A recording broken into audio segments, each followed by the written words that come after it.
Dear students, today we are going to discuss our new topic which is factors. Okay, in previous worksheet we had discussed about the multiples. Now next topic is factors. Okay, so what are the factors and how will you find the factors?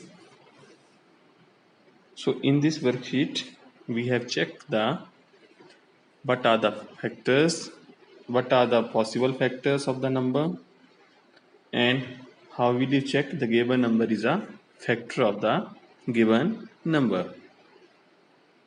Okay, now how will you know the given number is a factor of the given number? So when a number is divided by one of its factor, there is no remainder. Okay, what is the meaning of this statement? मान लो हमारे पास कोई एक number है 10, ठीक है, और इसका मुझे कोई एक फैक्टर, कोई एक नंबर दिया है. Let us suppose we have given number of 5. अब मुझे चेक करना है क्या 5 इस नंबर का फैक्टर है या नहीं है. Is 5 is a factor of 10. Now according the given statement a number is divided by its given factor, there is no reminder. Mean आपको यहां दिया था 10 और आपको चेक करना है कि 5 जो है क्या 10 का फैक्टर है या नहीं. 5 क्या 10 का फैक्टर है या नहीं. Okay, then how will you check. तो आपको बोला है, आपको जो नंबर दिया है 10 और आपको चेक करना है क्या इसका 5 फैक्टर है. तो 5 से अगर आप इसको डिवाइड करेंगे और अगर आपके पास रिमाइंडर 0 आ गया, it mean 5 is a factor of the 10. अगर आपके पास रिमाइंडर 0 ना आए तो जो आपको नंबर दिया है वो दूसरे नंबर का फैक्टर नहीं आएगा. तो ये बोला गया है स्टेटमेंट में कि आपको जो नंबर आपको दिया है और उसका कोई एक फैक्टर आपको दिया है, तो वो उस नंबर का फैक्टर तभी होगा when you divide that number by it's factor and when you get the your remainder become 0. Okay, now अब बात आती है मल्टीपल्स. ये है हमने लास्ट वर्कशीट में. तो मल्टीपल्स आते थे किसी भी नंबर के काउंटलेस, इनफाइनाइट. लेकिन जो फैक्टर्स आते हैं किसी भी नंबर के वो आते हैं काउंटेबल. ओके, मीन जो आपके पास नंबर दिए हैं, जो आपके पास फैक्टर आएंगे किसी नंबर के वो आपके फिक्स आएंगे. जैसे 10 है तो 10 के फैक्टर फिक्स आएंगे. It may be 1, it may be 2. Okay, it may be 3, 4 and so on. Okay, तो ये काउंट आप बता सकते हैं इस नंबर के इतने ही फैक्टर हैं, ना इससे कम आएंगे ना इससे ज्यादा आएंगे.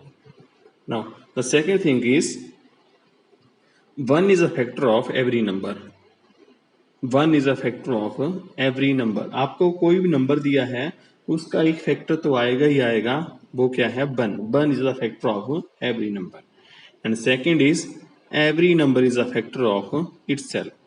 हर नंबर खुद अपना भी फैक्टर होता है. ओके, हर नंबर अपना भी फैक्टर होता है. इन दोनों स्टेटमेंट्स का मीनिंग क्या है? लेट अस सी.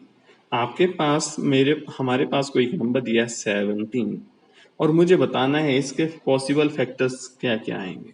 तो मैं यहाँ पे बता सकता हूँ, एक तो 1 इसका फैक्टर आएगा ही आएगा और एक दूसरा ये खुद नंबर अपना भी फैक्टर आएगा. तो आपने याद रखना है किसी भी नंबर के मिनिमम फैक्टर 2 आते हैं. 2 से कम कभी नहीं आएंगे. 2 मिनिमम 2 आएंगे और 2 से ज्यादा आ सकते हैं. वो आगे डिस्कस करेंगे हम कितने फैक्टर पॉसिबल हैं. तो ये दो बातें आपने यहाँ रखनी है कि 1 is a factor of every number. आपको कोई भी नंबर दिया है, जैसे मेरे पास मुझे दिया है बहुत बड़ा नंबर 4, 5, 6, 2। तो मुझे बोला है इसके कोई दो फैक्टर बताओ, तो मैं सीधा बोलूंगा इसका 1 तो फैक्टर आएगा ही आएगा और दूसरा खुद यही नंबर भी 4 5 6 2 और भी आएंगे, लेकिन ये दो तो मैं बोल ही सकता हूँ कि 1 and number itself is a factor of a number. Now students, now let us solve worksheet number 5. Today we just solve question number 1 and question number 2. Question number 1 is answer the following question. First one is done for you. Okay. Is 5 a factor of 36? B say no because the remainder is 1. आपको यहाँ बताना है, question है कि आपको एक number दिया है और आपको बताना है वो दूसरे बड़े नंबर का फैक्टर है या नहीं।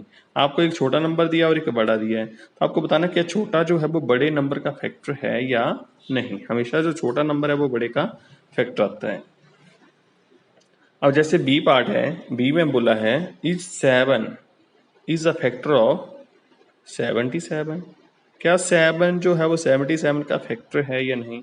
तो हाउ विल यू चेक, मैंने बताया था सिंपली ये आपको पता लगता है बाय डिवाइडिंग। आप क्या करेंगे, आपके पास जो नंबर है बड़ा नंबर 77 उसको डिवाइड करेंगे जिसका ये 7 से। आपको ये चेक करना है क्या 7 इसका फैक्टर है, 7 क्या 77 का फैक्टर है। तो आप 7 जिस नंबर का फैक्टर है वो आपने डिवाइजर लेना है।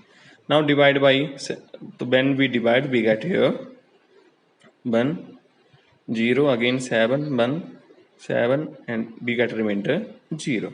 So your remainder become here 0. अब इस केस में देखो r आपका 0 आ रहा है, तो बताया था जब रिमाइंडर 0 आ जाएगा तो it mean B say that 7 is the factor of 77। तो B say that here yes 7 is the factor of 77।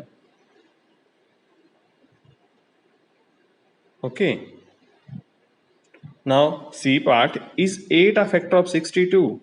Is 8 क्या 8 part is 8 a factor of 62। तो इसको भी वैसे चेक करेंगे। आपको बताना है क्या 8 जो है वो 62 का फैक्टर है या नहीं।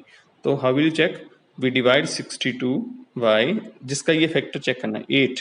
क्या 8 का फैक्टर है तो हम डिवाइड करेंगे 8 7 the 56 and reminder we get here 6।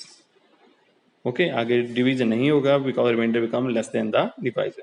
So here r is equal to 6 which is not equal to 0। 0 नहीं आया आपके पास रिमाइंडर, इन इट मीन जो आपके पास हम बोलेंगे रिमाइंडर 0 नहीं है, it mean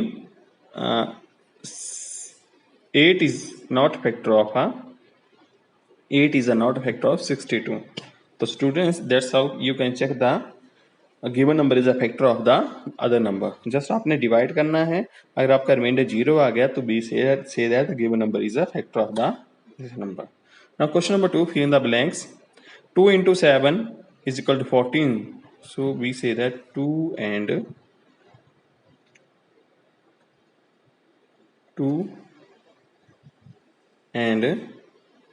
now let us solve question number 2. Fill in the blanks. Now first part is 2 into 7 is equal to 14. So 2 and what is here? We write here 7 are the factors of 14. Okay, ये है बेटा आपके पास जैसे मैं लिख रहा हूँ 3 into 4 is equal to आपके पास आएगा 12। तो इस इट मीन आप चेक करेंगे तो 4 जो है वो 12 का फैक्टर आएगा और 3 भी क्या आएगा 12 का फैक्टर आएगा। Okay, 4 is a factor of 12 and 3 is also factor of 12. So we write here 7. Second part, 3 into 8 is equal to 24. So we they say that, but are the possible factors?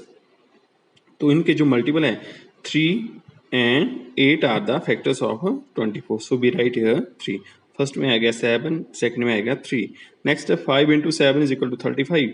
5 and 7 are the factors of 5 और 7 किसके factor आएंगे, जो इन दोनों का product आ रहा है, that is 35।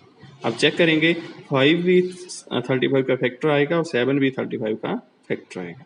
Next 4 into 5 is equal to 20. 4 and 20 are the dash of 20. तो 4 और 5 क्या हैं, ये क्या है, फैक्टर्स। तो वी राइट हियर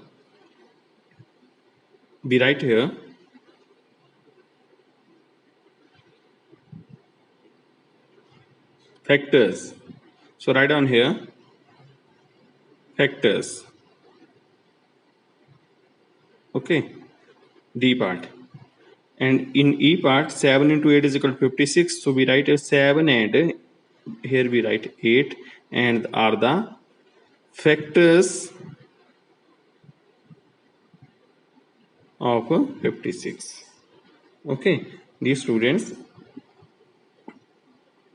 यहाँ इस वर्कशीट में हमने जस्ट जो फैक्टर्स हैं उनकी इंट्रोडक्शन स्टडी की।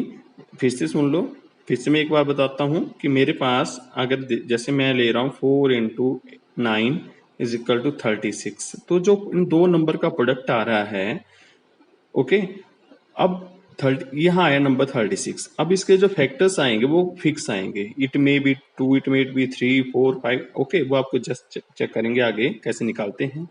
तो यहाँ पे अब यह 4 into 9 इज इक्वल टू 36 आया, इट मीन 4 भी 36 का फैक्टर आएगा और 9 भी क्या आएगा, 36 का फैक्टर आएगा। तो प्रोडक्ट ऑफ टू नंबर्स जो आता है वो the product is always factor of the given numbers. Okay, tomorrow in next class we will solve the question number 3, which is very very important. So dear students, solve this question number 1 do on your notebooks, and question number 2 do your write question number 2 आपने अपनी book पे right करना है।